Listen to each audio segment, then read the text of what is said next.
En el video anterior realizamos una revisión de la última carta a sus clientes de Howard Marks, uno de los mejores inversores y gestores de todo el mundo. Marks es reconocido, entre otras cosas, por ser uno de los inversores que logró acertar en predecir las crisis en la bolsa de los años 2000 y 2008. Actualmente es el director de Oaktree Capital Management, una de las gestoras de fondos más importantes de todo el mundo, firma que actualmente gestiona más de $205 mil millones. El tamaño de la compañía muestra cómo el fondo y la firma de Marks tienen una importante reputación debido a la buena gestión y al adecuado manejo en el riesgo en las inversiones del fondo, que le han permitido navegar con éxito las principales crisis de mercado. En el anterior video se revisó la primera parte de la reciente carta a los clientes de la firma, en donde Marks realiza una magistral exposición acerca de los fundamentos del value investing o la inversión en valor. En esa explicación, Marks expone con claridad cuáles son los elementos que se deben tener en cuenta a la hora de tratar de determinar el precio justo de una acción o de valorar una empresa. Pero además, Marks es claro en identificar cómo el componente psicológico de los inversores es un factor determinante en el mercado y es el causante de los extremos del mercado, con las sobrevaloraciones que producen las burbujas y las caídas exageradas en los precios de los activos, conocido como crash. Igualmente, Marks explicaba cómo el precio al cual se compra una acción o activo es determinante a la hora de tratar de lograr una buena rentabilidad en el futuro. El precio de un activo está relacionado con los beneficios que produce actualmente y la capacidad de lograr beneficios en el futuro, que es donde no es fácil lograr calcular su valor fundamental, pues se depende de muchas variables. Ahora bien, en la segunda parte de la carta, Marks busca tratar de mostrar argumentos para sostener si el mercado actualmente se encuentra en un escenario de burbuja o tan solo está sobrevalorado. Marks trata de explicar cómo, debido a la gran cantidad de información en medios o periódicos dedicados a la inversión, buena parte de los análisis se enfocan en la relación entre el precio de una acción y su múltiplo de beneficios. Pero la mayoría de las personas no va más allá y no trata de indagar sobre la calidad de las empresas en donde se invierte, ni acerca de la capacidad de generar ingresos a largo plazo. Por ejemplo, en los próximos 20 años. La gente solo busca tratar de buscar información que les puede indicar si a corto plazo el precio de una acción va a subir o a bajar.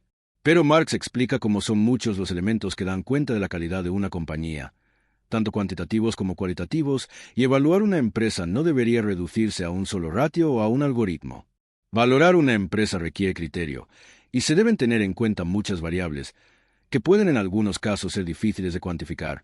Por lo tanto, es bastante difícil evaluar si la valoración del precio de una acción es realmente imparcial y objetivo.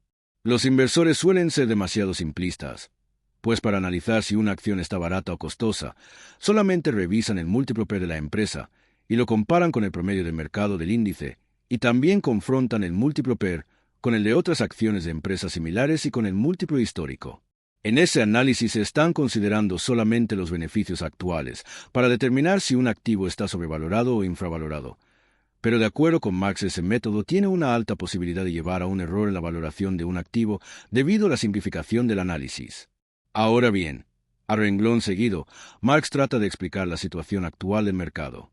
Hay que tener en cuenta que a finales del año pasado el múltiplo de precio-beneficios esperado para el siguiente año, o PER forward, se encontraba cerca de las 23 veces, bastante por encima del promedio histórico.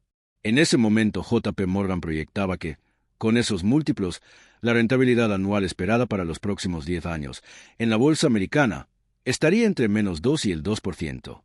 Pues teniendo en cuenta la información histórica, entre más alto es el múltiplo de precios-beneficios actual, se puede pronosticar un futuro bastante malo para el S&P 500. Pero en ese momento, si bien Marks explicaba que eso podía ser problemático, no necesariamente sería amenazante, pues no se tenía una exuberancia irracional, que se observaba en la mayoría de las burbujas. Marks continuó analizando cómo en el primer trimestre del año los índices tuvieron caídas superiores al 10%, o incluso superiores en los índices tecnológicos, debido a varias razones, como unos rendimientos regulares tanto de las empresas como de la economía. Posteriormente, el mercado a comienzos de abril recibió la noticia del aumento de los aranceles a los productos importados. Esa información fue recibida por el mercado de manera negativa, pues la expectativa era que esa medida aceleraría la inflación y frenaría el crecimiento económico, además de provocar que los inversores extranjeros vieran con malas perspectivas a los Estados Unidos. Esa situación llevó a una caída superior al 15% en el índice S&P 500 en abril, debido a unas peores perspectivas fundamentales. Además, los bonos también cayeron, y el bono del Tesoro americano a 10 años llegó a un 4,5%, debido a unos mayores riesgos que ocasionaron unas exigencias por parte de los inversores con mayores rentabilidades. Sin embargo, el mercado se recuperó rápidamente, logrando una tremenda valorización en poco tiempo, debido a que se extendieron los plazos en los acuerdos comerciales y se redujeron los aranceles que inicialmente se habían propuesto. Pero aún no es claro el impacto del aumento de los aranceles en la inflación. Entre las razones de la recuperación del mercado se encuentran las expectativas de aumentos de las ganancias de las empresas y el trato favorable a las corporaciones, además de las promesas de inversión en los Estados Unidos, que los países extranjeros han hecho en los diferentes acuerdos comerciales. Otro de los factores que han favorecido al mercado es el potencial que tiene la inteligencia artificial para mejorar la productividad y los beneficios de las compañías. Sin embargo, para Marx las expectativas de generación de ingresos para los siguientes años son menos positivas después de los anuncios del aumento de los aranceles, aunque un poco menos negativas que cuando se realizaron los anuncios en abril debido a la moderación de los aranceles. Pero aún se tiene preocupación sobre el aumento de la inflación que los aranceles pueden provocar en los siguientes meses. También es claro, como más de la mitad de la tremenda rentabilidad del índice en los años 2023 y 2024, que ha sido cercana al 58%, se debe al excelente rendimiento de tan solo 7 compañías, conocidas como 7 magníficas, que son Nvidia, Meta Platforms, Amazon, Apple, Alphabet, Tesla y Microsoft. El crecimiento en estas acciones ha sido tan importante que actualmente ya son un tercio de todo el mercado del índice S&P 500. Debido a este buen rendimiento, las acciones de estas empresas tienen altas valoraciones y son responsables en gran medida del elevado e inusual alto ratio del múltiplo de precios-beneficios, pues estas empresas tienen un múltiplo promedio de 33 veces beneficios. Cifras que para Marx, si bien son superiores a la media histórica, no son del todo descabelladas, teniendo en cuenta los altos márgenes de beneficios que logran estas empresas. Además, estas empresas tecnológicas han logrado crear productos excepcionalmente buenos, con importantes cuotas de mercado y con unas ventajas competitivas muy sólidas. Marx realiza una comparación con las llamadas Nifty 50, que eran las empresas más importantes del índice en el año 1969, que tenían múltiplos per entre 60 y 90 veces, que si eran realmente niveles de burbuja. Pero en todo caso el múltiplo promedio del índice de 22 veces se encuentra bastante por encima del promedio histórico de 15 a 20 veces, lo que demuestra que hay una valoración bastante alta, que puede llegar a ser preocupante. Sin embargo, Marx también se pregunta, ¿por qué las acciones están en valoraciones tan altas? ¿Y cuál es la causa para que el índice S&P 500 haya tenido una tremenda valorización después de abril en tan poco tiempo?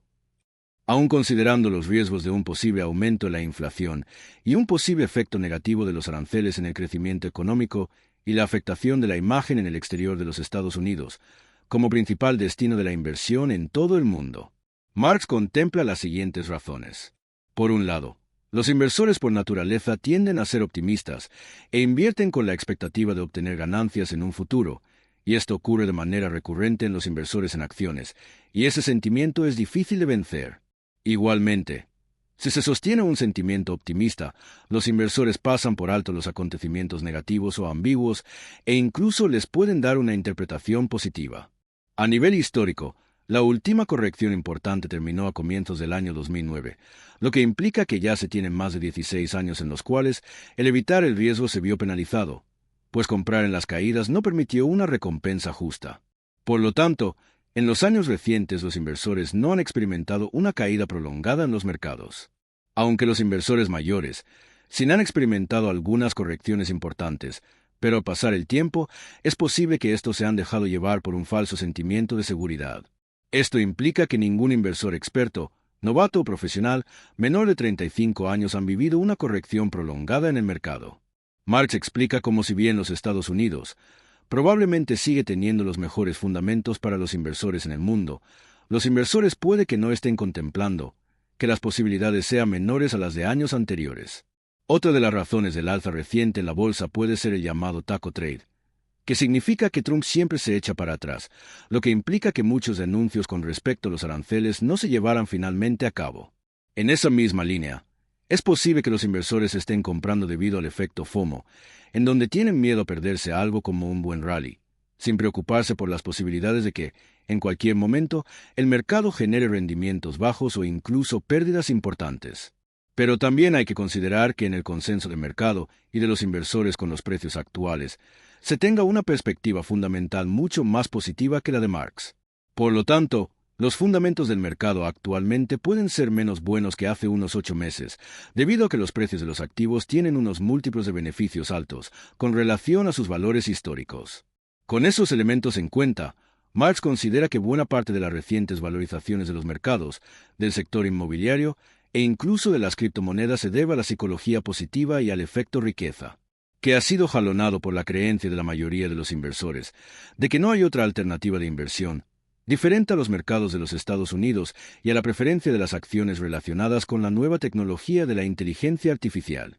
Estos elementos pueden generar la imaginación de los inversores, promoviendo mercados alcistas como el actual.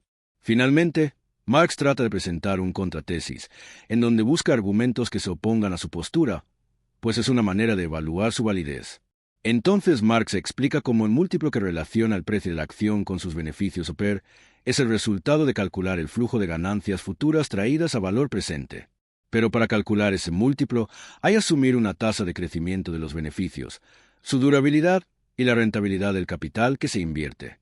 Con esas consideraciones Marx propone que, a diferencia del pasado, actualmente el S&P 500 está conformado por empresas que por un lado crecen más rápido, son menos cíclicas y necesitan menos capital para crecer, lo que les permite tener mayores flujos de caja libres y además cuentan con fosos defensivos o ventajas competitivas muy sólidas. Estos elementos permitirán tener unos múltiplos de precio-beneficios o PER superiores a la media. Aunque también Marx recuerda una cita de John Templeton, quien hablaba acerca de la trampa, en donde la gente decía que esta vez es diferente, con respecto a justificar los mercados alcistas.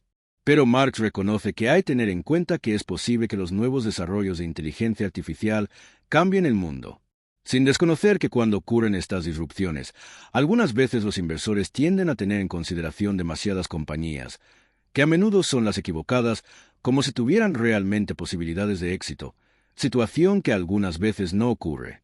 Como conclusión, podemos afirmar que, si bien Marx considera que el mercado se encuentra sobrevalorado, no tiene claro si se trata de una burbuja, o si las valoraciones se justifican por el auge de la inteligencia artificial y la calidad de las compañías que conforman las llamadas 7 magníficas.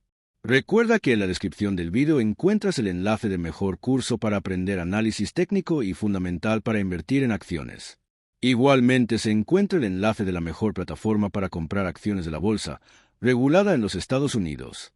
Si te gustó el vídeo, regálanos un like, suscríbete al canal y comparte el contenido.